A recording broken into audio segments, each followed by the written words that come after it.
periodic table of all the elements. They're placed in groups called families that make a lot of sense. Little did you know that they weren't placed there just for fun.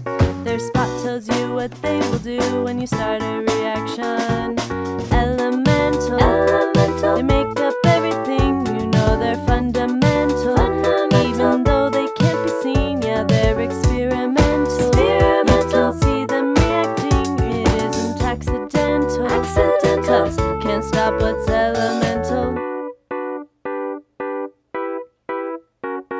The metals are conductors of electricity and heat, and non-metals are brittle and build up every living thing.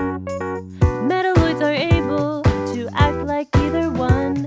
That's why inside computers you'll find a lot of silicon. The alkali are group 1, and they start with lithium, but they blow up in water all the way to francium. Elements in group 2, they're named alkaline earth. They're shiny and less attractive, but they naturally occur. Hydrogen, helium are found where it starts. Lithium, beryllium are both on the charts. Boron, carbon, nitrogen, and oxygen.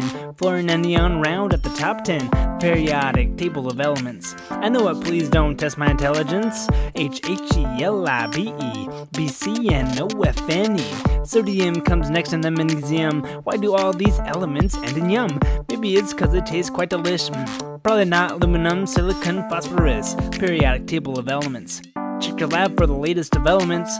SCLAR's 18 for all you people hating. Elemental, they make up everything, you know they're fundamental. Even though they can't be seen, yeah, they're experimental. You can see them reacting, it isn't accidental. Cause can't stop what's elemental. Up next we have the halogens, the second from the right. They're known to be reactive with each electron that's inside. Then the noble gases,